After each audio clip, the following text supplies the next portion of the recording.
Hello fellow pickers and stuff lovers. Welcome back to the Alice Ops channel. Very happy to see you. We took a little break. We went on vacation and it was just, you know, not far, not long, just to Ontario by the lake, where there were quite a few thrift shops, and just been busy with summertime. As you know, if you are in an area where you pick up stuff from garage sales, can be really busy. So in the summer sometimes it's a little harder to make the videos and do all of that, because we're picking up stuff on weekends and playing with it and listing it. So it had been too long, and we were looking forward to sharing stuff with you. So I will do so. We had quite a few fun weekends where we found some good stuff. Couple weekends ago, I think, is where we went to this one garage sale where the people were just so friendly and amazing. We picked up a lot of stuff for $5, and it included this little KLM.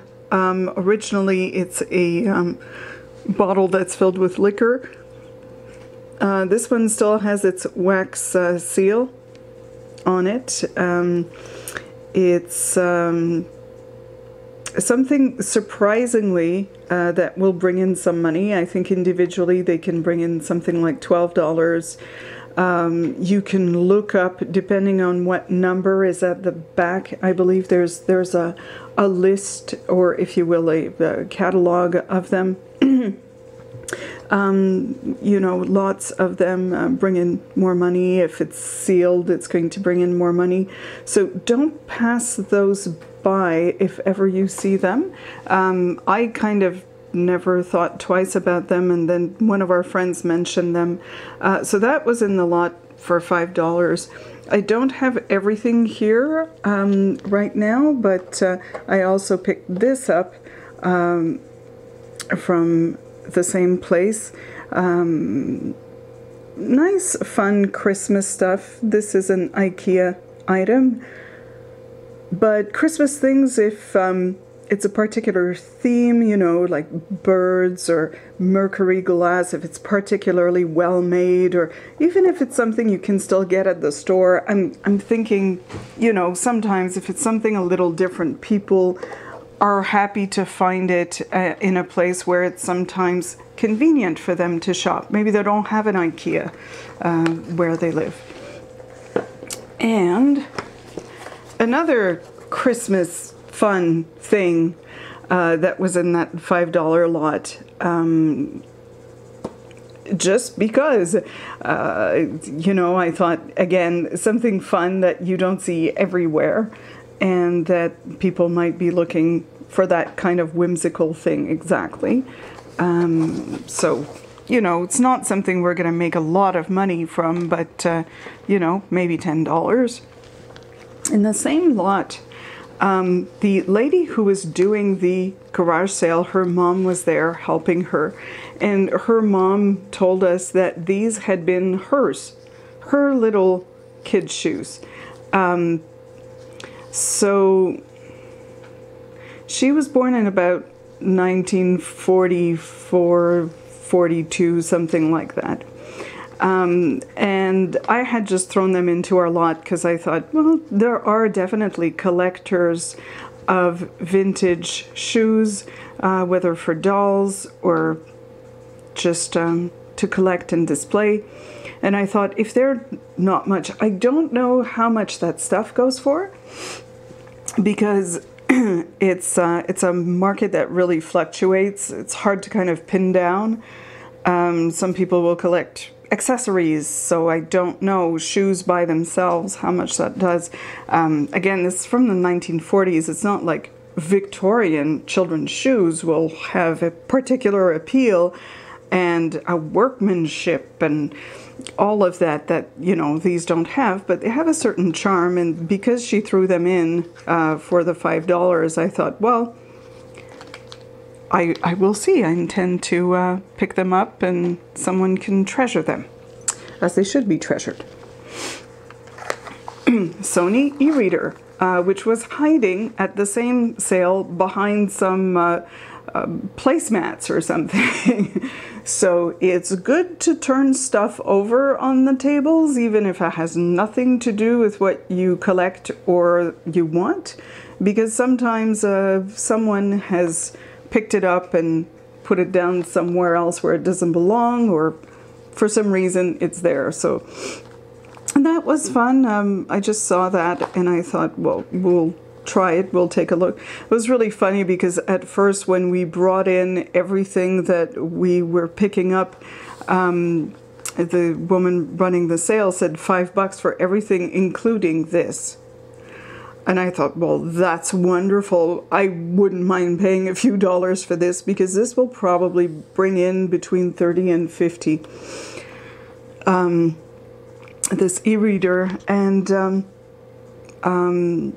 so the lady's mother who was there takes a look at everything we were buying, and she pointed out to her daughter that, oh, I gave you that, she said to her.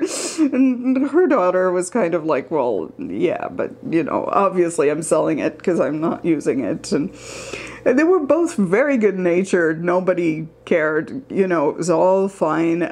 But she said, oh, yeah. She hadn't realized that she was selling this electronic reader to us for $1, basically. She said, oh, well, would you mind paying $5 for it? And I thought, oh, no, seriously not. I do not mind paying $5 for it. So we ended up paying $5 for this and $5 for the rest, which included vintage glass Christmas ornaments, and a few things like that. And I'll probably bring that out at some point. Just toss this towards the front. And the weekend before that, I believe, we went to our usual garage sales. And at one point, one of the things I saw that they had were, you may know these guys, Harry Potter books. So some of them were soft covers and some of them were hard covers, and we usually do well with them, specifically because it's the Rain Coast edition, and this one usually people like and are looking for that in particular. So I was picking up bits of china and I saw a couple of books and I thought, oh yeah, that's great. Usually we'll do lots of them and sell them. If we have like 4 of them, it'll be like what, $30 to $40, something like that. Sometimes a little more, sometimes a little less, depending on the edition. If it's a first edition, things like that, the condition, of course. So it's always worth, if they're $1 a piece, it's always worth for us to pick them up. I don't think we haven't sold one. We've always sold the Harry Potter books we pick up and we put in lots and just sell. And sometimes we'll even pick up the soft cover ones, although they're definitely not as desirable. But if we've got a few, again, you know, if it's another $15, well, I'll take it. So la-di-da, we're doing this and buying more stuff and going to the next garage sale where we found a box set of Harry Potter books. So we got that, and there were some more Harry Potter books. And then we went to this other garage sale where we found Harry Potter books. And There was also a box set of Harry Potter books, and some other hardcover Harry Potter books. So if you didn't believe in magic before, so that was just joyful and crazy. We just kept finding them, and they were all like between 50 cents to $1 a piece. So we bought all of it, and we already had a set of 4, I believe, so we're just gonna put it up. On our holiday, we went to a thrift store where we found these, and immediately I thought, Emma Bridgewater, whom I love so desperately. Of course, Emma Bridgewater, see, our cat really loves her too, is a British ceramics maker, and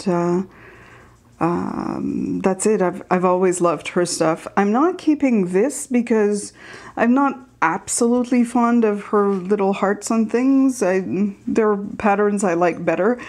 I'd rather sell these, make money, and buy the thing I want, you know. But I love that they're little milk bottles. I love that her pottery and her sense of aesthetics it really reminds me of the heart of England, the countryside of England, sort of old-fashioned creaminess. So that's great. It was $8 for the 2 of them, and sensibly they should make about $20 each, maybe a little more. I think we've got them up for $50 right now. So we will see what happens, but you know, we'll definitely make money on them. This weekend there was a town-wide, and sometimes the town-wides, of course, are people bring out just a few things on their lawn, and that is fine, but kind of exasperating after a while. But we did go to this one kind of church sale, and my husband spotted this, which is a General Electric coffee maker. Some of these do quite well. This should do 30 to 50. We bought it for $4, and it's nice. It's got Bakelite handle, probably from the 50s, and yeah, people do collect that and go for them, so that was a lot of fun. At the same time, I said last weekend, but it's really this weekend. We got this, which should be maybe 40 to 60. We paid $12 for it. This is one of those fun finds. We sold something relatively similar before, but it was new in the box and everything. This one has some writing on the box, and it was used, but it's always good. Sometimes artist tools or architectural tools, that sort of thing is, you know, fun thing to find. And one thing we found this weekend also is this McCoy planter. I thought McCoy had pretty much bit the dust. I didn't think people really went in for that anymore, but when I did some research for this little planter, it's about 4 inches high. It sold from $20 to $28 plus shipping. This particular one, this color. So we're putting it up for that much. We already have a watcher on it, and we've put it up yesterday. So there is a certain interest. I think if you can get, like, we got this for about $2. If you can get some McCoy for not a lot of money, maybe it's not doing as well as before, but it's still worth picking it up because it's early American pottery. And yeah. And last but not least, my husband found a box of British Army foot powder, and it's the whole box. It's vintage. The real thing in tins go for about $10 each. I have no idea. We said, you know, I'm not sure how much this is going to do, but here's a whole box of them, and they might be cool for displaying. If you collect advertising stuff, for example, or maybe if you want this for props for a show, you know, and let me see what else. What else can I show you on there? And we've got a whole box of them. So we thought maybe we'll try and sell them all together like this in the box and see what happens. I don't know, put a crazy price on it, between $60 and $100. But not so crazy if you think you might be selling them by the unit for about 10 bucks. So this is a recounting of only a small part of our finds this summer. Mainly the later part of the summer. So we hope to bring you another video in not too long. And we'd love to hear from you. If you would like to leave a comment below, tell us how your summer pickings are doing, how your sales are doing, how much fun you're having. We've found that we're not finding a lot of vintage this summer. Some of the sales are very full of things that you can buy at the dollar store. So, but you know, it challenges us to look harder, which is part of the fun.